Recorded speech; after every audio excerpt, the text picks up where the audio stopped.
Apa aduh? Tekan gak sih?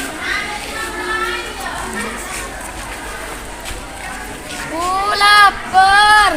Loh, emangnya tadi kamu gak makan? Belum. Belum udah ngabisin somai 3 gerobak juga. Tapi tetap lapar. Ayo ke kantin aja yuk. Ayo. Udah. Nyai, beli dong. Nyai makan di tempenya. Enggak.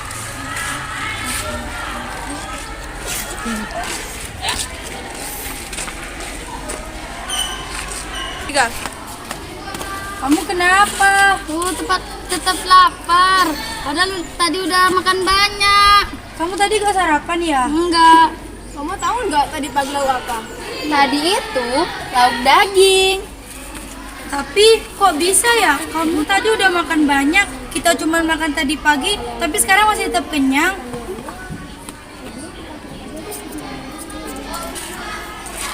Guys, kenapa kok rame-rame? Ini loh. Ini Laili tadi udah makan banyak tapi gak kenyang-kenyang. Kita cuma makan tadi pagi sampai sekarang kok kenyangnya. Oh, Laili makan apa? Makan pentol, makan somai, dan lain-lain. Kalau Dini makannya apa? Aku cuma sarapan tadi pagi. Lauk daging kan teman-teman? Betul. Pantas. Jadi makanan itu punya kandungan teman-teman. Kayak pentol sama somai itu kandungannya karbohidrat. Sedangkan yang dimakan itu ikan daging tadi itu mengandung protein di mana memiliki banyak serat. Sehingga di sini kenyangnya itu tahan lama. Sedangkan Laili karena dia yang makannya hanya karbohidrat, jadi perut dia tuh cuma kerasa kembung, tapi otaknya dia tetap lapar gitu. Oh iya. Jadi gimana kalau kita mau tahu kan kandungan makanannya pondok pesantren kita langsung ke lab aja yuk. Uji kandungan. Yuk. Ide bagus. Jadi guys, di sini kita akan melakukan praktikum uji kandungan makanan yang tersedia di Pondok Pesantren Nazahatul Thulab. Adapun alat dan bahannya yaitu kaki 3, spertus, beker gelas yang sudah terisi 200 ml air, cutter, termometer, pengaduk, lumpang dan alu, piring patri, gelas ukur, dan juga pipet tetes. Adapun bahan-bahannya di sini ada nasi, mie goreng, terus ada tempe, roti, jambu air yang kebetulan tersedia gratis di pondok kita. Kemudian ada juga yogurt, kuning telur, kacang, dan juga susu. Adapun juga di sini kita udah menyiapkan lugol untuk menguji kandungan karbohidrat dan cuka untuk menguji kandungan protein. Oke, setelah itu kita langsung aja ke langkah-langkahnya. Langkah yang pertama kita akan menguji kandungan karbohidrat. Kita di sini mau pakai nasi. Oke, kita ke pinggirin dulu yang nggak dipakai ya. Yang karbohidrat, adapun sini ada roti, nasi dan juga mie. Ini protein, paduannya nanti. Biar nggak memakan waktu ya, itu sambil dinyalain biar mendidih. Korek gas. Adapun langkah pertama kita teteskan cairan lugol ke dalam bahan makanannya. Ya, ini nasi. Secara menyebar. Jadi kurang lebih 5 tetes atau bisa lebih, maksimal 10 tetes. Tambahin lagi nih ya, masih ada di bagian sini boleh. Ini juga Teteskan donat. secara merata di permukaan bahan makanan yang kita uji. Disebarnya tesnya jangan disatu-satu. Jangan lupa disebar ya, ini ditetesinnya. Kemudian seluruh makanan. Ini tuang tipis ini kalau Nah, tunggu. Nah, setelah itu kita amati perubahan dari warna si lugol ini.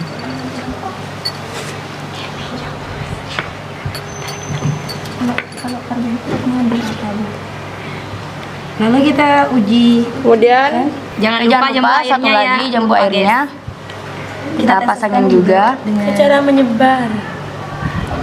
Enggak boleh seperti itu, guys. Terus disebar. Di sini tandanya itu kan cairannya ini warna merah. Kalau cairannya ini berubah menjadi hitam, itu tandanya bahan makanannya itu mengandung karbohidrat. Nih, kita bisa perhatiin kan warnanya yang awalnya merah. Jadi hitam.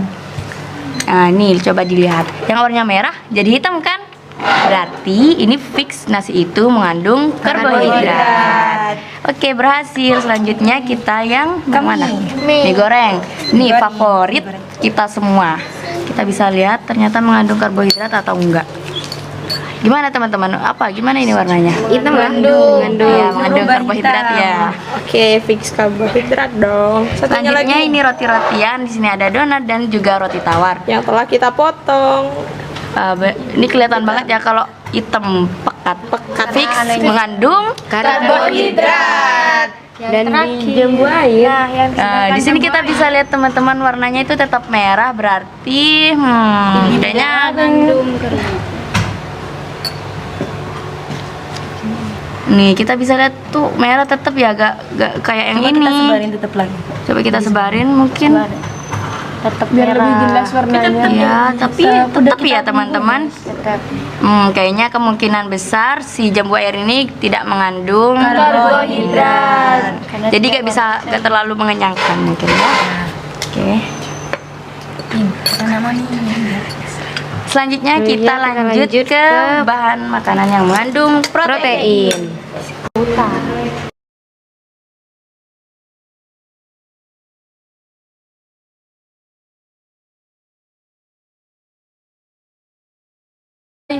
Macam bahan makanan yang akan kita uji. Di sini ada kacang, telur, susu, dan yogurt. Nah, dan di sana ada tempe yang sedang digerus.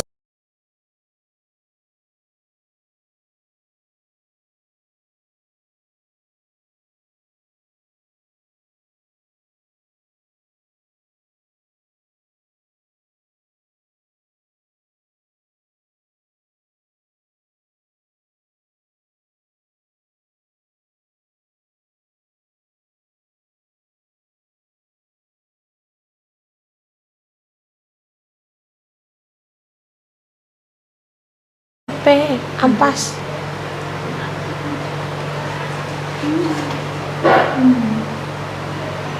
Nah, oke, jangan cuci. Setelah itu langsung aja ke yang udah ready aja ya, Bu. Nah, sambil lalu kita menunggu airnya mendidih, kita lakukan hal berulang pada kacang. Maksudnya menggerus kacangnya ya guys, soalnya kacang ini adalah makanan yang padat ya, jadi kita gerus.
kita lakukan ekstraksi pada kacang. Jadi kita sudah punya dua bahan yang akan kita uji.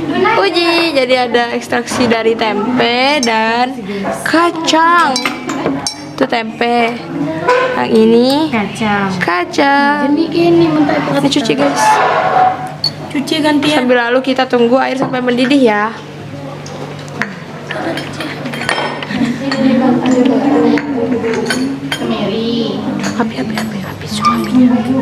Apinya di zoom. Oke. 3 action. Nah, di sini kita sudah mendidihkan airnya sampai kira-kira di 90 derajat Celcius. Kita langsung masukkan susu yang sudah kita masukkan ke dalam gelas ukur. Kita tunggu beberapa saat untuk meneteskan asam cuka untuk mengukur apakah susu tersebut terdapat kandungan protein atau tidak.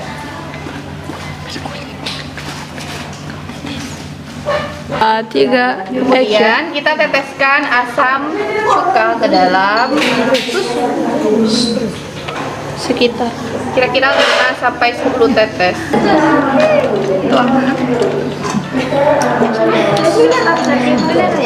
itu ada gumpalan ya. Ini bisa kita lihat ya bahwa pada susu ini terdapat gumpalan. Ini menandakan bahwa terdapat kandungan protein di dalam susu tersebut.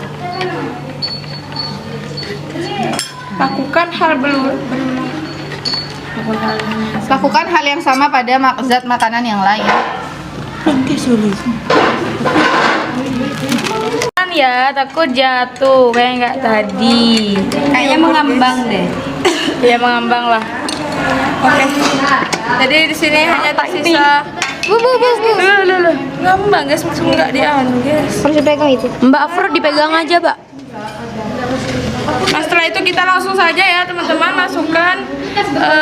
Jangan. 5 tetes. Oke.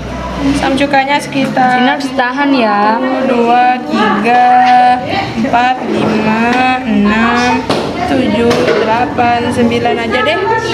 Setelah itu di telur juga ya. 1, 2, 3, 4, 5, 6, 7, 8, 9, 10. Kacangnya masuk. Ini juga ada saripati tempe ya guys teman-teman. Oke kita aduk lagi. Ayo lepas, angkat ya, masukin 1, 2, 3, 4, 5. Kalau aku ngupdate status ini pasti ini anak-anak jahat, tolong jangan dibully ya, ini lab kita. Oke. Sudah guys. Setelah itu kita tunggu beberapa saat. Lalu kita sediakan piring patrinya yang udah clean, gitu steril. Itu kita angkat. Ada 2. Kita coba satu persatu dari yang pertama ditetesin Bu, yogurt. Telur aja nanti mateng di Oh, telur. Telurnya takut matang, guys. Diambil. Jadi diangkat. Nah, jadi diangkat terlebih dahulu. Oke, langsung dituangkan. Gimana tuh nge-shootnya ya? Jadi gumpalannya itu yang ini ya, Re, bukan yang ini yang mateng. Ini yang Enggak apa-apa, Bu. Yogurt. Coba yang yogurt. Ini minggirin ya. Oh my god, so matang juga atuh. Nah, cepetan. Nah, itu baru ada gumpalannya. Nah, yang lo jangan dicampur Ya Allah, dielak dulu pakai Mana gumpalannya? Itu coba cari-cari. Mana gumpalannya? Jangan berlari. Ada, Rek, tapi gak kelihatan ya, Rek. Gak kelihatan, mohon maaf. Pokoknya ada ya. Ada ini. Pasti kelihatan deh. Itu kan di telurnya kamera, jadi gak kelihatan. Gumpalannya tuh kayak atom ya, guys. Gak terlihat. Iya, tapi ada. Ada kok, ada. Beneran ada. Pokoknya tadi ada. Cuma semuanya tuh aduk. Rek, kurang satu lagi, Rek. Piring petrinya. Gumpal banget, gila. Gumpalannya tuh lah, itu gumpalannya. Itu tempe ya? Saripati tempe, guys. Kacangnya nyemplung ke dalam. Kok kalian praktikumnya kayak gitu? Kok gak karena tadi nge-start Ada kok tadi pas di dalam ini ada. Oh, itu ada gumpalannya, guys. Kelihatan kan? Enggak kelihatan ya. Ini di dalam cekak ya, Rek, cekak. Itu dia. Gak bisa diambil. Udah gak bisa. Ini tapi ada ya di dalam ya. Di dalam ini ada. Tuh gumpalannya tuh. Iya, ini masak banget ya. Iya tadi ngapain? Kurang lebihnya kayak gitu. Bisa bilang. Dadah.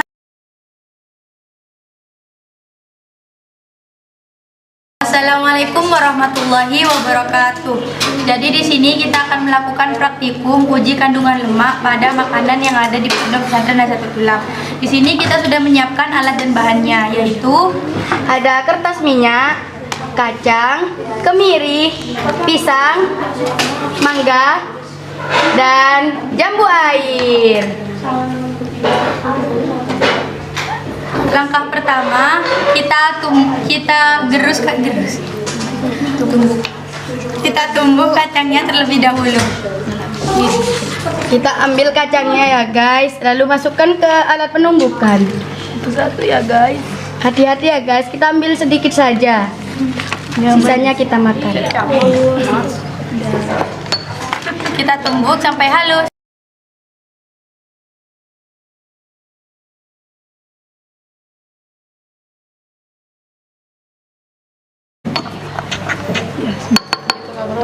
Lalu kita tuang ke atas kertas minyak yang sudah kita siapkan.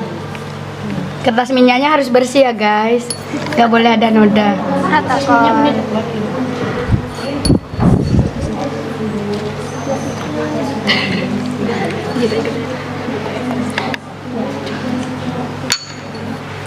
Lalu kita kemirinya guys. Lalu selanjutnya kita juga tumbuk kemirinya sampai halus.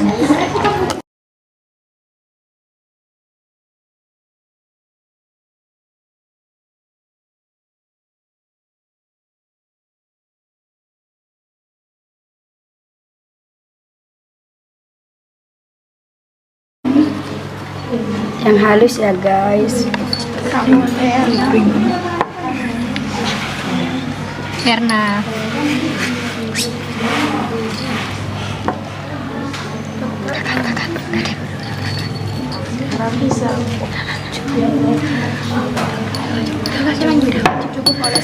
next kita ke makanan selanjutnya, yaitu ada pisang. Kita oleskan saja pada kertas minyaknya.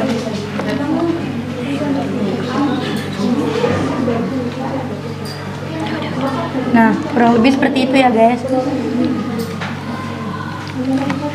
Lalu selanjutnya ke jambu air. Lakukan hal yang sama, yaitu oleskan pada kertas minyak.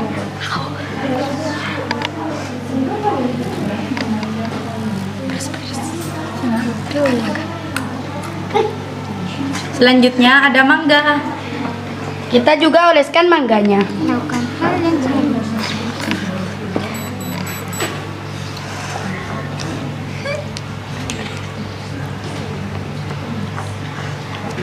Nah, setelah itu kita akan tes menggunakan senter. Lalu kita pisahkan hasil tumpukan kemiri dari kertas minyak sampai mengeluarkan minyak seperti itu, guys.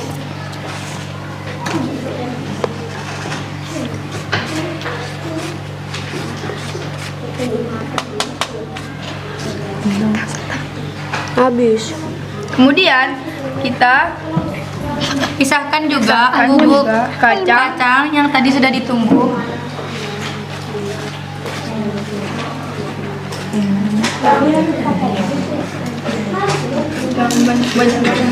Yang estetik ya. Nah, baru setelah itu kita bisa melihat perbedaan dari kacang, kemiri, pisang, mangga, dan jambu air. Jadi, makanan yang mengandung lemak itu hanya mengeluarkan transparan. Jadi, makanan yang mengandung lemak itu akan membuat si kertas minyak transparan dan tidak basah. Apabila makanan yang tidak mengandung minyak itu hanya basah di kertas minyak, lemak merusak lemak minyak. akan merusak, dan makanan yang tidak mengandung lemak hanya akan basah Dan merusak kertas. Ini Jadi dia. kalian harus makan pisang, jambu, dan mangga. Kalau Yang mau tidak, diet sih. boleh pakai kacang, tapi jangan. Oke, sekian praktikum dari kami. Jadi dapat disimpulkan dari praktikum yang kita lakukan. Yang pertama, uji karbohidrat. Nah, jadi di karbohidrat itu kita menggunakan lubol, ya, di mana lubol itu diteteskan kepada makanan yang akan diuji. Seperti contohnya nasi, instan, buah jambu air, roti, dan lainnya gitu, dan donat. Lah, jika kita meneteskan lubol itu kepada makanan, makanan itu berubah warnanya, berarti itu tidak mengandung amilum. Dan jika warnanya itu berubah menjadi warna hitaman gitu, itu berarti mengandung amilum. nah kemudian diuji praktikum yang kedua yaitu menguji kandungan protein pada makanan. Nah, jadi kita menggunakan indikator asam cuka, teman-teman. Jadi kesimpulannya dapat disimpulkan bahwa kita melihat gumpalan yang ada di makanan yang telah kita teteskan asam cuka. Jika kalau ada gumpalannya itu mengandung protein, kalau tidak ada gumpalannya itu tidak mengandung protein. Nah, contoh makanan yang telah kita gunakan di praktikum tadi itu ada susu, telur, yogurt, tempe, kacang, dan untungnya bahan yang kita gunakan tadi itu mengandung protein semua. Jadi ada gumpalannya semua. Kemudian di kesimpulan di uji praktikum yang ketiga itu lemak. Jadi dapat disimpulkan bahwa dalam praktikum lemak tadi kita menggunakan indikator kertasnya. Ya. Jadi, Ada beberapa makanan yang kita uji itu ada pisang, miri, Ada pisang, ada mangga, ada jambu air. Jadi, cara kita tahu apakah makanan tersebut mengandung lemak atau tidak. kita cukup oleskan makanan tersebut kepada kertas minyak. Apabila kertas minyak tersebut transparan, maka makanan tersebut mengandung lemak. Apabila kertas tersebut hanya basah, maka tidak mengandung lemak. Mungkin sekian kesimpulan yang dapat kita simpulkan dari praktikum yang telah kita lakukan. Jangan lupa tonton video selanjutnya ya teman-teman, semoga bermanfaat. Nata, berkarya, beramal, dan bertakwa. Value Nata. Nalar, alim terambil, teguh bertekil, hadap asal. Assalamualaikum warahmatullahi wabarakatuh. Udah tahu kan? Udah tahu. Makanya kalau kamu mau kenyang, kamu harus makan makanan yang mengandung Protein. Jangan makan yang kandung lemak sama karbohidrat doang. Kebayang? Jadi teman-teman, kalau kita pengen tahu isi kandungan yang makanan yang kita makan, kita boleh uji coba praktikum kayak kita tadi ya. Semoga puas dengan video yang kita lakukan tadi. Kurang lebihnya mohon maaf. Assalamualaikum warahmatullahi wabarakatuh. Nata, berkarya, beramal.